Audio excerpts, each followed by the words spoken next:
విషయానికి సంబంధించి సిఎన్ నాగార్జున రెడ్డి గారిని అడిగి తెలుసుకునే ప్రయత్నం చేద్దాం. నమస్తే సార్. నమస్తే నమస్తే నమస్తే కేవీఆర్. ఏంటి చాలా ఈ విచారించదగ్గ విషయం ఇది?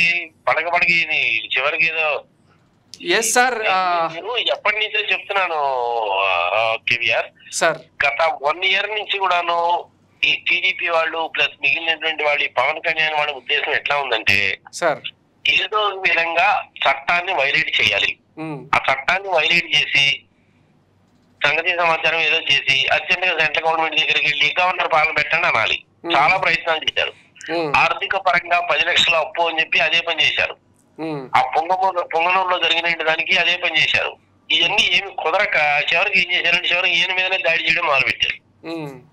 జనరల్ గా టైట్ సెక్యూరిటీ ఉంటది. జెడ్+ కేటగిరీ సెక్యూరిటీ అంటే చాలా టైట్ గా ఉంటది. ఎక్కడి నుంచి అయితే పోతున్నాడో ఆ మిద్దెల మీద అక్కడ ఇక్కడ ఎవరెవరు ఉన్నారో సంగతి సమాచారం. కానీ వాళ్ళు కూడా ఎంతమంది చూస్తారు? 99.9% పర్ఫెక్ట్ గానే ఉంటాయి. ఎక్కడన్నా కదా ఇలాంటివి జరుగుతుంటాయి. దెబ్బలు కూడా ఏదో తగిలినట్టు, కంటికి ఏదో దెబ్బ తగిలినట్టుంది. I remember correctly. యాక్చువల్ గా క్యాట్ బాల్ తో కొట్టారంట sir, correct target. Cat ball తో చూసి కొట్టారన్నమాట. నువ్వు ఎలక్షన్ ఇంత దగ్గర పెట్టుకొని ఇలాంటి పనులు చేయడం మూలంగా వాళ్ళకే నష్టం. నువ్వు ధైర్యంగా ఓటు ద్వారా ఎదుర్కోవాలి. నీకు ఎదుర్కోవడం చేతగానే కాకపోయినట్టయితే ఒప్పుకోవాలి. సరే ఒప్పుకోరు, అది డిఫరెంట్ థింగ్. అది ఇట్లాంటి పనులు చేయడం మూలంగా జగన్మోహన్ రెడ్డికి ఉపయోగం, కానీ వాళ్ళకి ఏం ఉపయోగం ఉండేది? పిచ్చి పనులు అనమాట. అంతకంటే ఇంకేం లేదు సార్. వాళ్ళ గోతిని వాళ్ళే తవ్వుకున్నట్టు లెక్కది. ఇప్పుడు దీంట్లో జనాల్లో చాలా పోద్ది. మొన్న వాలంటీర్ల మీద చేసిన దిక్కుమాలి పనికే సగం పోయింది. ఇప్పుడు ఇలాంటి పనులు చేస్తే ఇంకా పోద్ది సార్. పోయినసారి విశాఖపట్నంలోనేమో ఆ కోడికత్తి అని చెప్పి చెప్తారు. ఎవరైనా ముఖ్యమంత్రి హోదాలో ఉండేటువంటి బయటకు వచ్చి గతంలోనే కోడికత్తి అని పేరు పెడతాడా? అదే కదా సార్. ఎయిర్పోర్ట్స్ అంటే ఒక్క నిమిషం కూడా కరెంటు పోదు. Everything is CC control. అది సీసీ కెమెరాలని 3 నెలల నుంచి పనిచేయట్లేదట. అది తప్పు ఎయిర్పోర్ట్ వాళ్ళది. ఓకే. వాడెవడో 2 కోడికత్తి అని చెప్పి తీసుకొచ్చి చేశాడు. నిజంగా ఆ రోజు ఏదో చెల్లి తగిలింది సరిపోయింది. నిజంగా మెడగ తగిలితే పోయేవాడు కదా. ఎప్పుడో 30 సంవత్సరాల కింద మనకి విజయవాడలో జరిగిన సంగతి తెలిసిందే. ఆ కాపు నాయకుడు ఉన్నాడు కదా, ఆయన పేరు వంగవీటి రంగా సార్. వంగవీటి రంగా గారిని హత్య చేశారు. అదే పని చేశారు. అదే విధంగా జగన్మోహన్ రెడ్డి కూడా లేపేయడానికి ట్రై చేశారు, కుదరలేదు. మళ్ళీ ఇది NIA కేసు సబ్మిట్ చేద్దామంటే చేయడానికి వీల్లేదు అంటారు. అన్ని ఇలాంటి పనులు చేస్తా ఉంటారు. ప్రజాకాలం వస్తే ఏమైందంటే ఇలాంటి పాడు బుద్ధిలో పడతాయి అనమాట. అంతకంటే ఏం లేదు.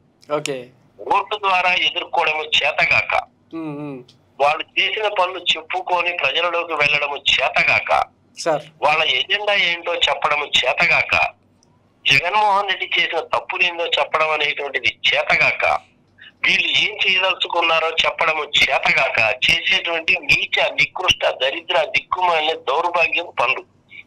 దీని మూలకంగా ఏమవుతుందంటే వాళ్ళు పోయి వాళ్ళే తవ్వుకుంటారు. కానీ ఒక VIP పర్సన్ ని జాగ్రత్తగా చూసుకోవాలిగా. ఎప్పుడైనా పర్సనే కదమ్మా, కదా, ఆ పర్సన్ ని జాగ్రత్తగా చూసుకోవాల్సిన బాధ్యత అందరికీ ఉంటది. Yes sir. రీసెంట్గా అంటే ఎన్నికల షెడ్యూల్ వచ్చిన తర్వాత సెంట్రల్ ఇంటెలిజెన్సెస్ ఫోర్సెస్ కూడా హెచ్చరించినాయి కదా సార్. అంటే ఇది ఒక రకంగా అలసత్వం అనుకోవాలా లేకపోతే ఎట్లా? ఇది అలసత్వం అంటే ఏం కదబ్బా, పోలీసు వాళ్ళు చక్కగానే పనిచేస్తారు. చాలా సెన్సిటివ్ ఇష్యూస్ ఇవి. వాళ్ళు ఎంత ప్రయత్నించినప్పటికీ కూడా 1, 2, 3 ముగ్గురు ఉంటారు. ఎక్కడో వాడు 2వ అంతస్తు నుంచో 3వ అంతస్తు నుంచో ఫస్ట్ ఫ్లోర్ నుంచో ఎక్కడి నుంచో క్యాట్ బాల్ పెట్టి కొట్టాడు అనుకో, మళ్ళీ ఏం జరుగుతుంది దానికి? అవునవును సార్, ఒకసారి అంతే జరుగుతుంది. ఇప్పుడు జాన్ ఎఫ్ కెనడీ తీసుకో. John F Kennedy American president open car లో పోతున్నాడు. వాడెవడో హోటల్లో నుంచి షూట్ చేశాడు. ఎవడన్నా ఎక్స్పెక్ట్ చేస్తాడా? చేయడు కదా. అవునవును సార్. జగన్మోహన్ రెడ్డి మీద ఈ విధంగా జరుగుతుందని ఎవడన్నా ఎక్స్పెక్ట్ చేస్తాడా? చేయడు కదా. కొన్నిటికి సమాధానం దొరకవు. ఇప్పుడు ఆయన మనకి 2వ ప్రపంచ యుద్ధానికి కారకుడైనటువంటి అతను పేరు టక్మని గుర్తు రావట్లేదు. Hitler. Yes sir. Hitler suicide చేసుకున్నాడా, తుపాకీతో కాల్చుకున్నాడా, ఎవరైనా చంపేశారా అన్న సంగతి ఇప్పటి వరకు ఎవరికి తెలియదుగా. అవునవును. కానీ ఇలాంటివన్నీ కూడా చాలా జరుగుతుంటాయి. కానీ ఇది విచారించదగ్గ విషయము. వాళ్ళ గోత్రం వాళ్ళే తవ్వుకుంటున్నారు. దీని మూలకంగా ప్రజల్లో సానుభూతి పెరుగుతుంది. జగన్మోహన్ రెడ్డిగా ఉపయోగం. కానీ ఇప్పుడు వీళ్ళు ఏమంటారంటే ఇది జగన్మోహన్ రెడ్డి చేయించుకున్నాడు సానుభూతి కోసము. ఆయన ఓడిపోతాడని తెలుసు, దీపక్ అందుకని పెట్టిన సానుభూతి కోసం ఒకసారి ఈయన పంపిస్తాను, చేసుకున్నాడంట. టెక్స్ట్ పెట్టేసి ఇప్పుడు చెప్తే అటు పక్క షర్మిలానేమో వివేకానంద రెడ్డి హత్య కేసు గురించి మాట్లాడుతుంది, వీళ్ళేమో ఇట్లాంటి పనులు చేస్తా ఉంటారు. ఏది ఏమైనా సరే జగన్మోహన్ రెడ్డి గెలవడం గ్యారంటీ సార్. దాన్ని వీళ్ళు సహించలేకపోతున్నారు. వాళ్ళు ఏం చేయగలుగుతున్నారో చెప్పడం చేత కావట్లేదు. వాలంటీర్ వ్యవహారంలో అట్టర్ ఫెయిల్యూరు. 40,000 మంది మహిళలు అదృశ్యం అయిపోయారంట, అట్టర్ ఫెయిల్యూరు. మరి వాళ్ళకి ఏమైనా చెప్పుకోవడానికి ఏమైనా ఉందా అంటే ఏమీ లేదు. చెప్పుకోవడానికి ఏమీ లేనప్పుడు ఇలాంటి పనికి మళ్ళీ పనులు చేస్తా ఉంటారు. అవును సార్. అని ప్రజలు అప్రమత్తంగా ఉండాలి, ప్రజలకు అన్ని సంగతులు తెలుసు. ఏదనుకుంటున్నావు అది సంగతి. ఇట్లా అన్ఫార్చునేట్ ఇలాంటి జరగకూడదు అబ్బా. ఇది డెమోక్రటిక్ సెటప్ లో ఎవడి ఉద్దేశాలు వాడు చెప్పుకునేటట్టుగా ఉండాలి. ఇవాళ యాక్చువల్గా వేరే వాళ్ళు నన్ను టీవీ డిబేట్కి పిలిచారు సార్. అదేంటి, వివేకానంద రెడ్డి హత్యకు సంబంధించిన విషయం షర్మిల మాట్లాడుతున్నటువంటిది. ఓకే. ఆ మధ్యలో ఎన్డీఏకి సంబంధించిన ఆయన ఎవడో ఒక ఆయన వచ్చాడు సార్. వాళ్ళిద్దరిని ముందు అడిగారు, తర్వాత నన్ను అడిగాడు విశ్లేషకుడుగా, మీరు చెప్పండి సార్ మీ అభిప్రాయం ఏందో అని. మీరు చెప్పడం మొదలు పెడితే ఆయన చెప్పనీడే. ఓకే. ఆయన చెప్పనీడే అంటే మీ ఉద్దేశం సునీతారెడ్డి షర్మిల హత్య చేశారడా అంటాడు ఆయన. ఏమండి మీరు మాట్లాడినంత సేపు నేను మాట్లాడలేదు, నా ఉద్దేశం ఏందో నేను చెప్తాను, నాకు తెలిసినంత మేరకు చెప్తాను అనుకుంటాను, మీరు అవకాశం ఇవ్వకపోతే ఎట్లా అంటే ఏందా నువ్వు చెప్పేది అంటాడు. బయట దిక్కుమాలిన అనలిస్ట్, పనికిమాలిన అనలిస్ట్ ఇట్లాంటి వాళ్ళని పిలుస్తారు ఏందంటాడు. ఇంకేం మాట్లాడతాం ఇట్లా ఉంటుంది అనమాట. ఎందుకంటే చెప్పడానికి ఏమీ లేనప్పుడు రెండు పనులు చేస్తాను.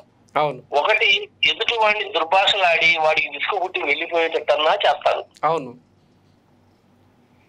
లేకపోతే ఏం చేస్తారు అంటే వాడిని కొనడానికన్నా ప్రయత్నిస్తారు. అవును. సమాధానం ఎలా దండోపాయాలు ఉపయోగిస్తారు. అవును సార్.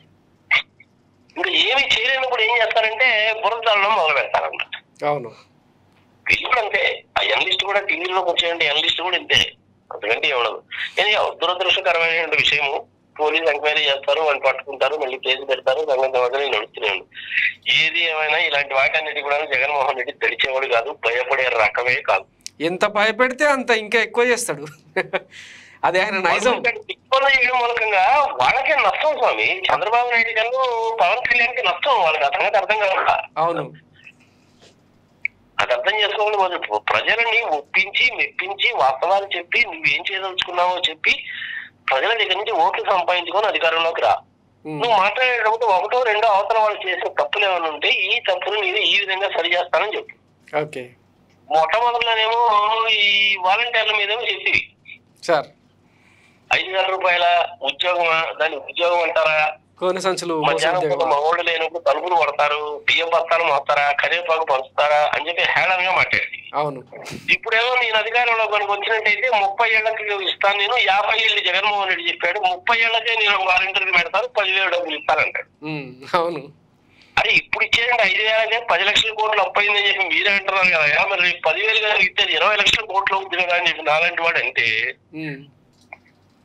నిన్ను ఎవడరా అనలిస్ట్ కింద పిలిచింది, నువ్వు వైసీపీ పేటీఎం బ్యాచ్ నా అమ్మ వదిలేస్తా. అవును. చెప్పేటువంటి దాంట్లో లాజిక్ ఉండదు, ఏం చేయాలో అర్థం కావట్లేదు, ఓడిపోవడం గ్యారంటీ అన్న సంగతి తెలుసు. ఎవరికి అన్ని ఇలాగే జరుగుతుంటాయి, అందుకని పెద్దగా పడుచుకోవాల్సిన పని లేదు. అది చేయడం మూలంగా వాళ్ళకి ఏమవుతాయి, ఎవడో ఎక్కడో 2వ అంతస్తులను 3వ అంతస్తులను కేటాలు పెట్టి కొడితే అది మామూలుగా తగలడం అనేటువంటిది మరి ఎట్లా తగిలింది ఏమో తగిలింది. అది ఆ తగలడం అనేది ఇప్పుడు వీళ్ళకే ఇంపార్టెంట్, వీళ్ళకే ఉపయోగపడుతుంది. వైజాగ్ లో చేసింది అదే పని, ఇప్పుడు చేసింది అదే పని, అంతే కదా. వైజాగ్ లో నువ్వు పని చేసావు, 2019లో 150 వచ్చావు, ఇప్పుడు నువ్వు మళ్ళీ దిక్కుమల్లి పని చేసావు, ఈసారి 175, వై నాట్ 175 అనేది నిజం అవుతుంది. ఓకే. Okay sir. మేము రాజకీయం చూస్తూనే ఉన్నాయి కానీ ఇది పరిగి మళ్ళీ పనులు, ఇవన్నీ షార్ట్ టెంపర్ థింగ్స్ అనమాట ఇవన్నీ.